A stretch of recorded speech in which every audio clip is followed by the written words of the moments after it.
First of all, the House of Commons Defence Select Committee, led by a Labour chair, came out with a report that said that this government was moving at a, quote, glacial pace in the face of renewed threats from Russia and China. It also claimed that Britain was failing to meet its NATO Article 3 defence obligations to maintain and develop individual and collective capacity to resist armed attack. And it also warned that the country had next to nothing when it came to integrated air and missile defences and lacks a plan for defending the homeland and overseas territories. Warning MP said that they could not, the government that is, could not bury their heads in the sand any further. Well, we had that first of all, and then we had from John Healey, the Defence Secretary, this rather amazing announcement this morning. As I speak, a Russian spy ship, the Yantar, is on the edge of UK waters north of Scotland, having entered the UK's wider waters over the last few weeks. This is a vessel designed for gathering intelligence and mapping our undersea cables. We deployed a Royal Navy frigate and RAF P-8 planes to monitor and track this vessel's every move, during which the Yantar directed lasers at our pilots. That Russian action is deeply dangerous, and this is the second time this year that this ship, the Yantar, has deployed to UK waters. So my message to Russia and to Putin is this: we see you, we know what you're doing, and if the Yantar travels south this week, we are ready. Well, we were delighted at this morning's breakfast show with Jeremy Kyle to have the Labour MP, who is the chair of the Defence Select Committee, Tan Desi, tell this to Jeremy. We should be sounding the alarm that as things stand, we are not ready, we are not prepared, and we need to make sure that the government isn't just moving at a glacial pace.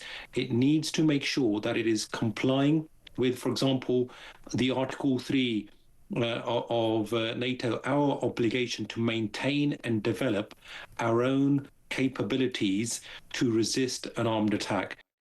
So very sadly there, hearing mixed messages this morning. Well, I'm delighted to be joined by the Shadow Defence Minister, a former colleague of mine. His name is Mark Francois, MP, a good friend of ours here on Talk, and he's joining me down the line now. Good morning, Mark. Oh, good afternoon, sorry, Mark. How are you? Good afternoon, John. I'm well. It's great to see you. It's good to see you looking well. Oh, you're very kind, Mark. You're very kind. Look, Mark, you are one of the rare beacons of light and one of the rare people, I think, who have serious credibility when it comes to defence, because you consistently, under Labour, but also under the last Conservative government, were very clear that not enough was being done when it came to the defence of our realm. How concerned are you by what we've heard, not just from the Defence Select Committee today, saying that Britain is not ready, but we've heard also from the Defence Secretary that we have Russian spy ships in British waters? Thank you, Jonathan. It's true, I served on the Defence Committee for 7 years under Conservative governments, and I was always arguing that we should take the threat more seriously. So I'm very pleased to read this report this morning, although it has worrying conclusions, as you say. It's an all-party committee. It has a Labour chairman in Tan Desai. And this is a real wake-up call. And if I could just read you one quick paragraph from it. It says the UK lacks a plan for defending the homeland and overseas territories with little progress on the Home Defence Programme. And it then says the proposed Defence Readiness Bill, which is legislation to improve our readiness, vital to empower government to the event of crisis or conflict, has not yet been written. Now, one of the reasons that we're not as ready as we should be is, and this is Labour's fault, I'm afraid, is they keep talking about increasing defence spending. Most of that doesn't kick in for 2 years. In this financial year, in 25-26, they brought in a massive cuts exercise, would you believe, £2.5 billion of efficiency savings. So that's cuts in pub English from our armed forces. So that is what Labour are doing. And this report by a committee with a Labour chairman is warning against that. Now, on the Yantar, this is a very serious development. This is a spy ship. It's been in our waters before, but the fact that it has fired lasers, apparently, at an RAF aircraft that was sent to shadow it is a hostile act. So there is John Healey as the Defence Secretary. He has to choose his words carefully. saying that if the Yantar continues south, we will act.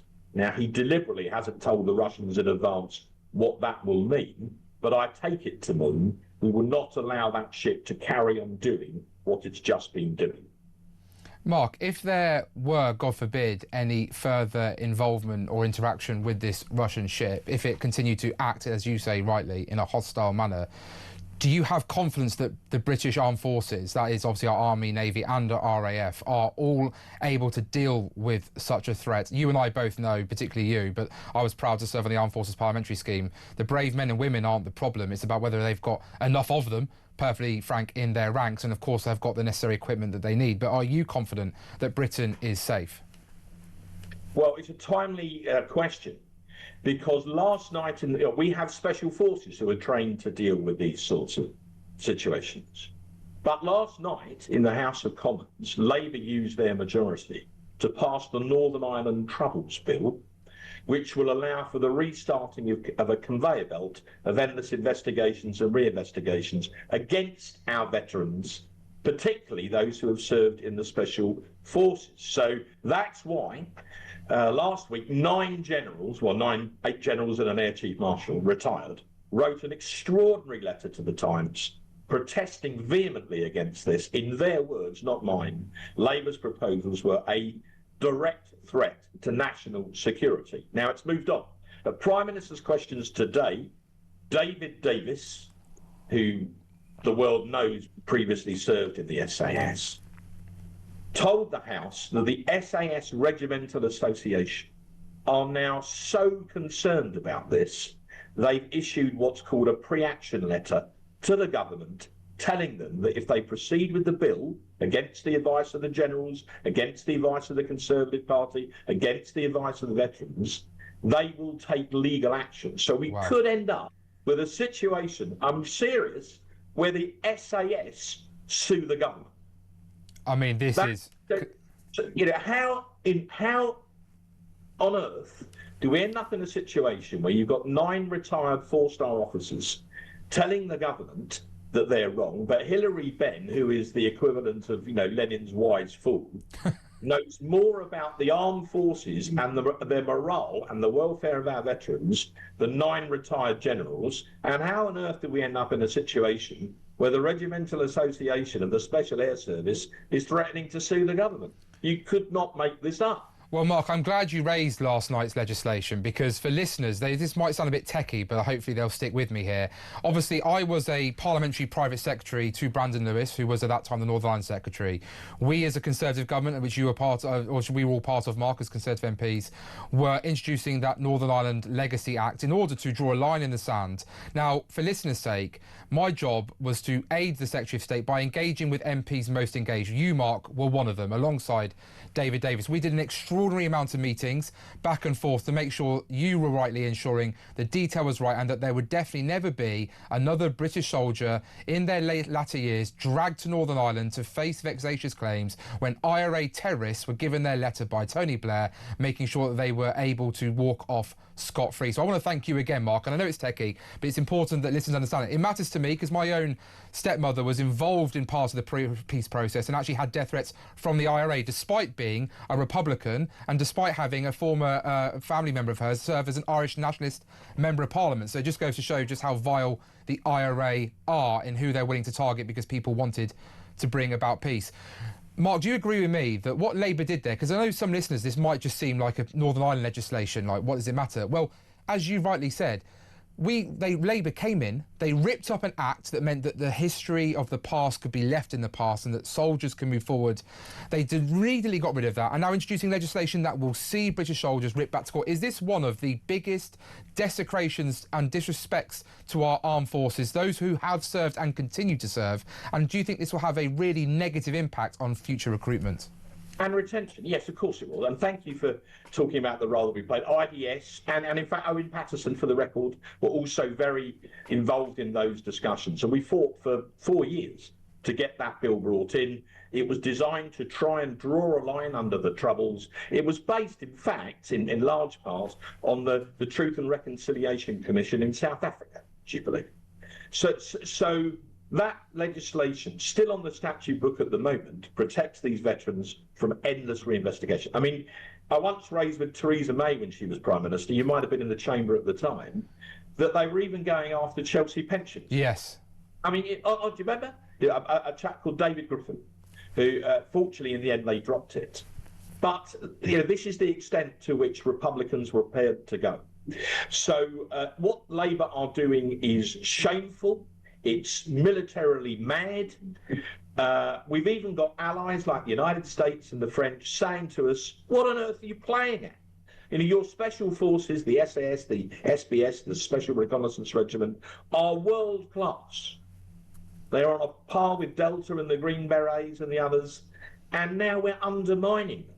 And when you think it through, and some of the generals have made this point, but I'll have a go at it too, why would you, in the Special Forces, want to take on terrorists, maybe take split-second decisions in a firefight with bullets coming at you, knowing in the back of your mind that 50 years later, you might end up in a courtroom on a charge of murder? So, that is what Labour are facilitating. Hillary Benn is a wise fool, as Lenin would have said, or maybe drop the wise bit. And we are putting our soldiers at risk. So here we've got a report. It's warning us about threats to our national security. It's a wake-up call. It's telling us to take it seriously. We've got a Russian spy ship off the coast of these islands firing lasers and RAF aircraft. What's the government's response? They're undermining the SAS. You could not make it up.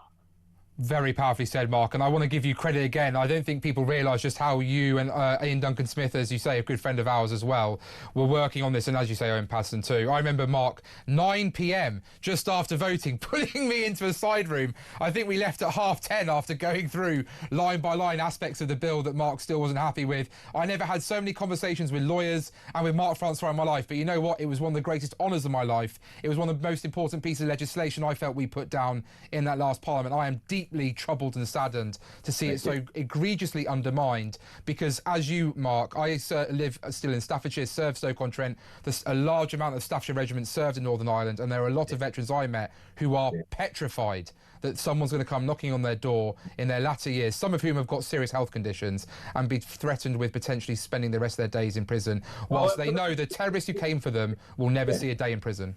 But to be fair, John, you were very integral to that too, and your former constituents and the members of the Staffordshire Regiment should know that. You were a driving force. Although you've exaggerated slightly. I think from memory you got out of there at about 10:20. It wasn't quite half past. Mark Francois, Shadow Defence Minister and Conservative Member of Parliament, thank you so much for joining us on the show today.